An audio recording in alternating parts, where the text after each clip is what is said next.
She is telling me dismantle the Zionist entity piece by piece. That's classic, dude. Oh, y'all thought this was just about a child that almost got by the Israeli state with American munitions? Think again. Yeah. The dangerous brainwashing continues. Miss Rachel doing material support to Hamas.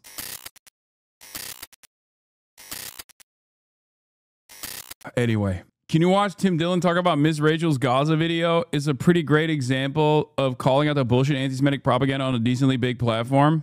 I wanted to talk about this. I don't know much about Miss Rachel. I haven't consumed much of her content. My godson, who is 4, I don't think is a Miss Rachel fan either. I don't know. I don't know what he watches. Yo, put your godson on game, dude. What is this? What is this, bro? Your godson needs to be watching Miss Rachel. But I don't think it's Miss Rachel.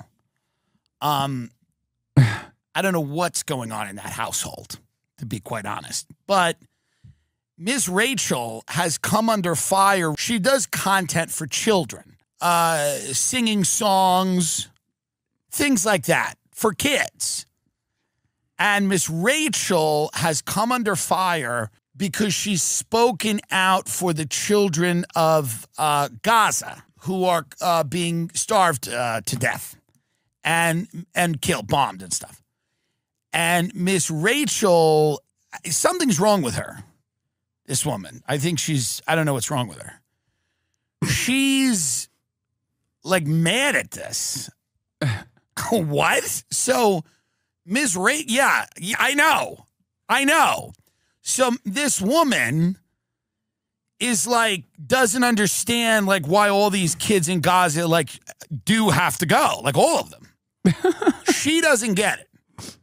She didn't get the memo that like these are not blameless children. Right. Finally, someone is saying the truth that is so hard to come by. Finally, someone also, but guys, he's being sarcastic. It's a joke. He's a comedian. He's joking on his comedy podcast. Just going to let you know, he is, this is the Autistic Man Explains to Autistic Community the structure of a joke hour of this broadcast. Once again, I made the bro thought jokes would fly mistake, as I do all the time on this community. Okay. He is showcasing how fucking insane the counter narratives against Miss Rachel are by assuming their position and you know, entertaining their position as though it is the truth. Okay, it's a little misdirection there. Do you understand? In an effort to like lean into what people say about Miss Rachel, he is showcasing that the people who hate Miss Rachel are in the wrong, and also insane people, as a matter of fact. Okay, at Grok, explain this joke. They are part of a very, very dangerous terrorist organization. And they have to be, and I mean, there's people that are coming on saying this, by the way. Dr. Einat Wolf is out going, the Hamas represents the genuine desires of the Palestinian people. Another guy just came out, and we'll play him later, saying that, like, hey, there's not really anybody innocent over there. There's no such thing as innocent people. And so, and of course, so it's odd to me that Miss Rachel is not figuring this out. She's like, just. Yeah, because she must be a deeply anti-Semitic person. Because everybody knows if you want to be someone who is not an anti-Semite, you have to assume that all Jewish people, no matter where they live, love unlimited baby murder, okay? This is the least anti-Semitic position you can arrive at. The notion that Jewish people actually look at the current Holocaust going on in Gaza and go, please, I love that. This is for me, and I want more of it. This is somehow the least anti-Semitic position you can arrive at. And anyone that says, hey, I actually don't like that, maximum anti-Semitism. Maximum anti-Semitism. Just looking at these kids and going, why do we keep killing these kids? And there's always a good reason for children being killed. Literally always. And it bothers me when people make it simple. Like, people make it really simple, and it's like the world is not that simple. When I see a child being killed, the first thing I do is step back and take a moment. I take a moment and I think about history, and I think about the layers and the complexity, the ins and the outs, and that's what I do. Miss Rachel, this dumb bitch. Don't say bless you. It's science you, okay? You can say Albert Einstein you. You can say facts, logic, and reasoning you. Do not say bless you, okay? I treat it as a microaggression. There is no blessing in this community, okay? Say Matthew or something, okay? By the way, she sees a kid being killed and is like, stop it. Stop killing that kid. And I'm like, wait a minute. Why don't you read a book? How about some study? When I see a kid being killed, I immediately open a book. And I begin to read the book. And I'll find the answer. I don't know where, chapter 3. This guy is saying what dumb guys say when they want to sound smart. I think about history and read a book. He's just, oh my God. Okay. Anyway, yeah, it's good. I'm glad that Tim Dillon is defending Miss Rachel. We have to do more defense of Miss Rachel. Shelton raised some There's never enough defense of Miss Rachel in my country book. rock ruckus. But the biggest performance of the night went to Janet Jackson. 3, 2. No, I wanted to watch it. Okay, fine. I wanted to talk about what is happening. What is this? So she is, understandably ignorant of the need to, there's always a reason. We're not just running around killing kids unless it's a necessary thing to be done. Right? I mean, duh. So this whack job, okay, to make some political point, I don't want to see politics when I'm watching a children's show. Now, Miss Rachel is politicizing her children's show with Hamas propaganda. Let's take a look. And by the way, this is Nice Bathroom is correct. This is called exposure therapy. A lot of you have never even encountered a joke in the wild, okay?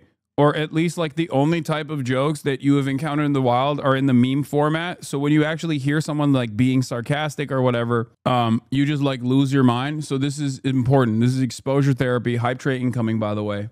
It's not for the faint of heart. I'm telling you right now.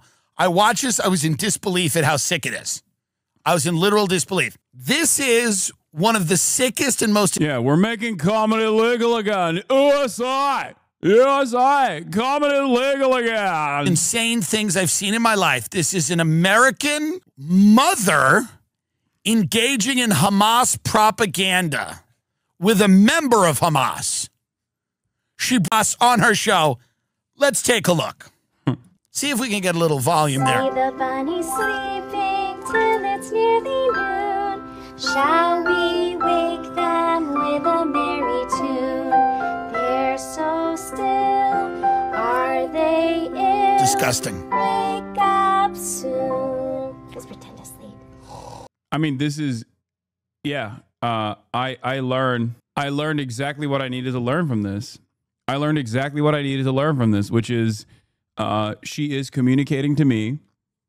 She is telling me, dismantle the Zionist entity piece by piece. That's classic, dude. Oh, y'all thought this was just about a child that almost got assassinated by the Israeli state with American munitions? Think again. Yeah. The dangerous brainwashing continues. Miss Rachel doing material support to Hamas. Wake up, little bunnies. Skip to the bunny.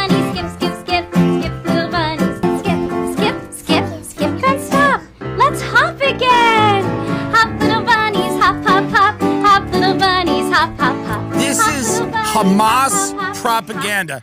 Let's stop this for a minute because this is insane. It is propaganda. Miss Rachel, with the a girl who lost both of her legs in Gaza. And again, you might think that's wrong. You might think that's wrong from the comfort of your house. You might not understand why it's right. Because, as Douglas Murray would say, you're in the comfort of your home. You're in the comfort of your home. People in the Western world, in your culture.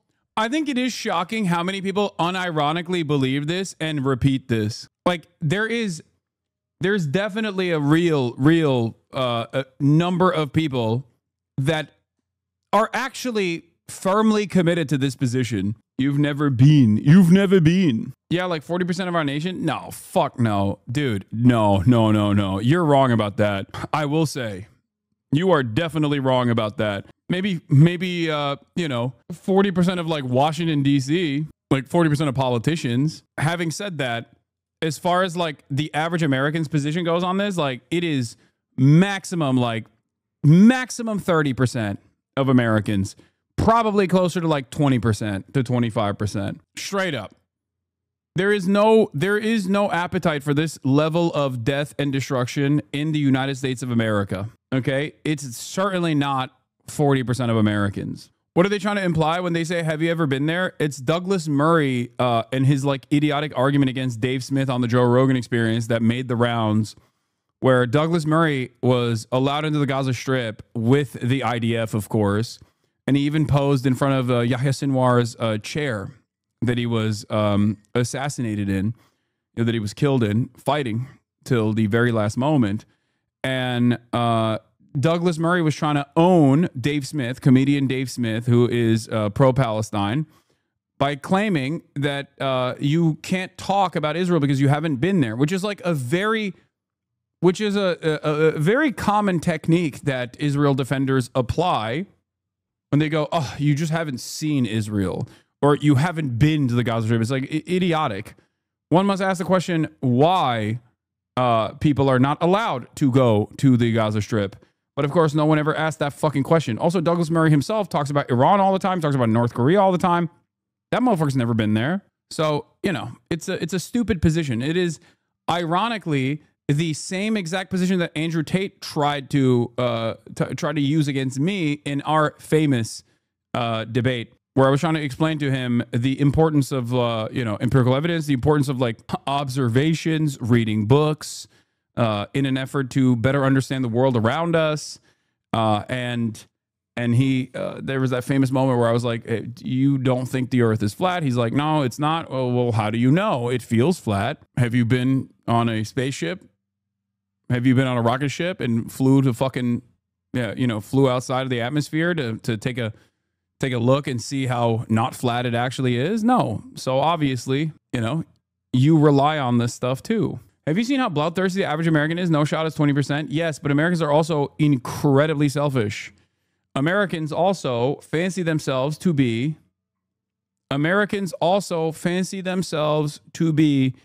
peaceful people. Debate that was a dog walk? Yeah.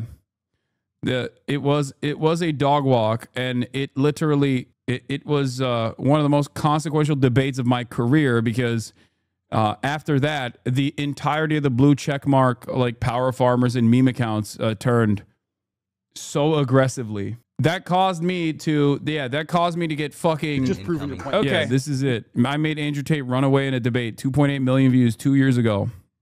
3 years ago now. This also, in my opinion, was the beginning of the end.